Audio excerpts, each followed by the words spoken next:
Y'all, we are 2 episodes into Survivor 49 already, and we are starting to learn a lot about these cast members and how they play. The frontrunners are starting to stand out a lot more to me now, and I'm excited to talk about it and just to see if y'all agree with me. I'm really excited to recap this episode with you all, but before I dive into all that, of course, I'm going to ask if you would please hit that subscribe button below. Here on my channel, I like to recap the episodes, give my runner predictions, and sometimes talk about the edit too. So if all that sounds good to you, please make sure you're subscribed below.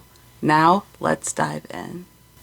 We open up with the Blue Kele tribe coming back to camp after their last tribal council, and they still don't have supplies or fire or anything, so things are just looking very rough for them. I mean, poor Jeremiah has to eat live worms for energy. Gross. If anything, I just hate the fact that they were raw and unseasoned. I actually used to be really grossed out at the mere thought of eating bugs, but then one time I was in Mexico and I got these like salt and pepper crickets, and they actually were so good. They were tea. They tasted like steak. So I don't know, if I was out there and I got like a little seasoning kit or something like that, I just feel like I can make something happen. That's all I'm saying. Meanwhile, Annie is still very much on the bottom out there. I mean, it is literally everybody else versus this one girl, but she has like no idea. I don't know if maybe she's just the type to take what everybody says to her at face value or what, but for whatever reason, she's a little bit delusional out there, and she literally sees herself as like the puppet master of her tribe. She's out there bossing people around and trying to dictate who leaves next, and it is just not working out for her. At one point, she comes after Jake a little bit, which is just gonna prompt him to do his little shoe stealing thing, which I'm not gonna lie, I totally understand him doing it this time around because at least he's doing it to somebody who like actually deserves it. Overall, it's just becoming very clear to me that Annie is going to be the one to leave if this tribe ever loses again. Meanwhile, at the Red Uli tribe, things are just going a lot better for them.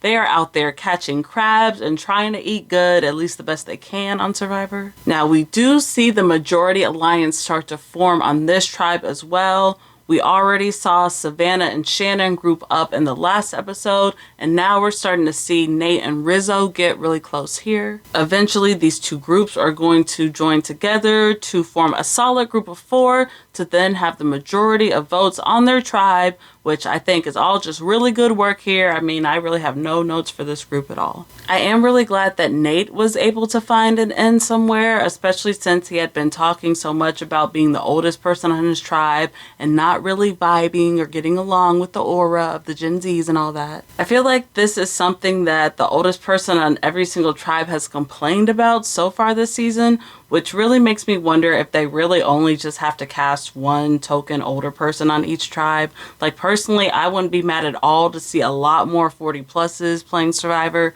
That's just me. But back to business. Overall, it's pretty clear that Sage and Jawan are going to be the ones that are on the outs on this tribe. Sage is still getting her gross girly body fluid edit, which doesn't really make me feel confident that she's gonna win, but hey, at least she's gonna be remembered for something, right? Jawan seems to be in the most trouble to me anyway. I mean, he's out there getting caught idol hunting and just seems to be being a bad tribe mate slash camp mate anyway, with the whole accidentally taking Savannah's bag and putting bugs in it thing. So I really wouldn't be surprised if Jawan was the first person to leave from this side, and I also wouldn't be surprised if that charge was led by Savannah. Meanwhile, back at the Yellow Hina tribe, things are also just looking very fabulous for them because they keep on winning. Again, there's no real drama or real rivalries here yet, but people are scrambling to form their own majority alliance in case they ever do need it. We see Matt, Steven, and Kristina all band together to form a trio, but they know they're gonna need a 4th in order to gain that majority, so they're gonna try to approach MC with that. Matt is the one who ends up approaching MC about this, and to me, just his pitch in general is all wrong because he's making it very obvious that MC is just like the 4th person to join along and is henceforth probably the last person on the bottom of that group.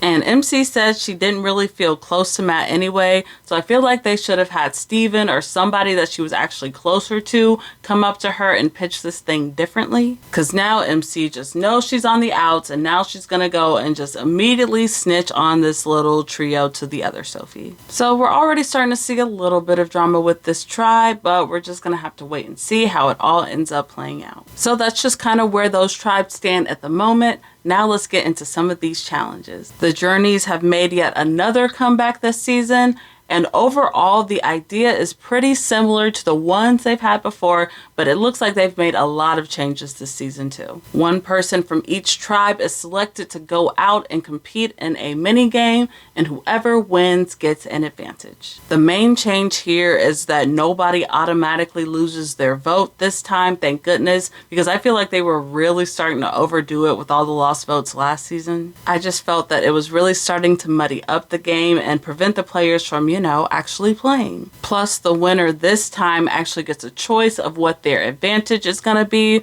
which is also just a nice change. Matt, Jake, and Jawan are all selected to go out and compete in this basketball type mini game where Jawan is able to win himself an advantage in the game. He can either steal a vote from Jake or Matt, which would be nice, but that would also make like a direct enemy with somebody else on one of the other tribes. Or he can choose to give another team a disadvantage in the next challenge. Now, I would probably choose to just go ahead and help out my entire tribe for a few reasons. One, it still helps you out a lot in the immunity comp. Plus, it also prevents you from making an enemy because you're not taking like a direct shot at another individual. And on top of all that, it just helps you gain favor with your entire tribe.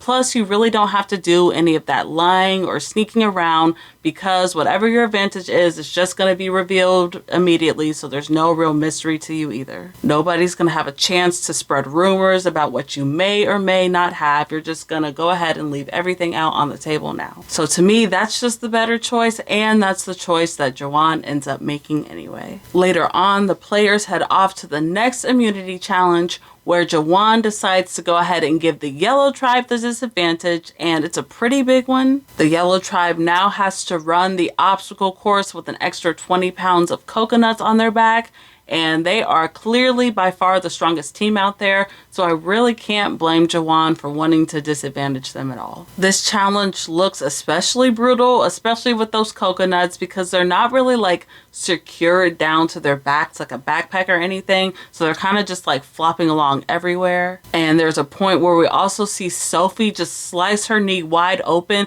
and she has like all of her loose skin just flopping around everywhere. Normally I don't really get too squeamish with stuff like that, but that was just like so nasty to me, y'all. I had to look away, sorry. Now, despite having such a big disadvantage, the yellow team is able to eventually pull out the win here, which is just crazy to me. Like at first glance, they really don't look like they would really be that strong, but hey, I'm scared of them. And sadly, the blue Kele tribe ends up losing this challenge yet again.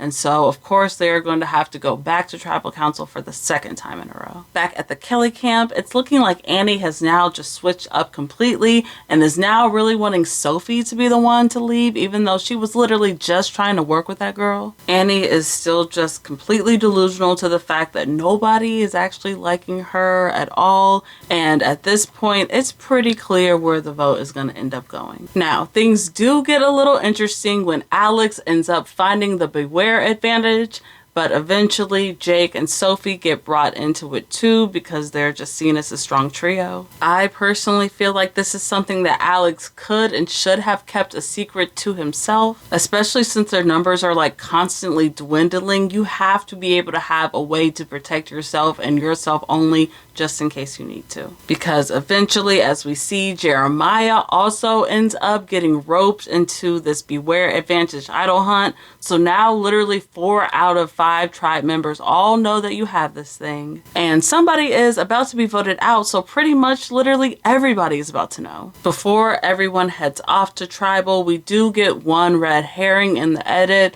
where we see Alex maybe contemplate not getting Annie out and getting somebody like Sophie out instead. Again, I don't know how serious Alex actually was in this moment, but it does just end up being a red herring because when we get to the votes later on, we see that Annie is unanimously voted out. To me, this was just no surprise at all. This seemed to be the very clear thing that had been set up ever since the premiere episode. And now that there's only 4 people left on this tribe, it's looking looking like Jeremiah may be the one that's most on the outs and could be the one that's next to go. Meanwhile, back on the red tribe, to me, Savannah still seems like she's in the best position, whereas people like Jawan and Sage look like they're going to be in the most trouble next. And on the yellow tribe, I'm just going to go ahead and say that Steven is in the best spot, even though we're really not getting too much from them just in the show in general. And it's stuff like that that just makes me feel in my heart that the winner is not going to be somebody on the yellow tribe, just because I feel like they would be highlighted a little bit more if there was, but I could also be wrong. We'll just have to see. Overall, I would still say that this season is off to a pretty mid start. There is no big drama yet and not really any hardcore strategy. Everything has just been like very obvious in the edit to me. But of course I want to know, now that we have gotten to know these players anymore, do you have any favorites? Do you have any winner predictions already? Let me know in the comments below. I want to say I feel the best right now about people like Savannah, Rizo, and maybe even possibly Nate. But a lot of that is probably just my bias because I know that Savannah and Rizo are going to be on 50, so I'm wondering if one of them will be the winner. But of course, I do not know for sure. We are just going to have to wait and see. Of course, I will be back sometime next week to recap episode 3 with y'all. But until then, bye.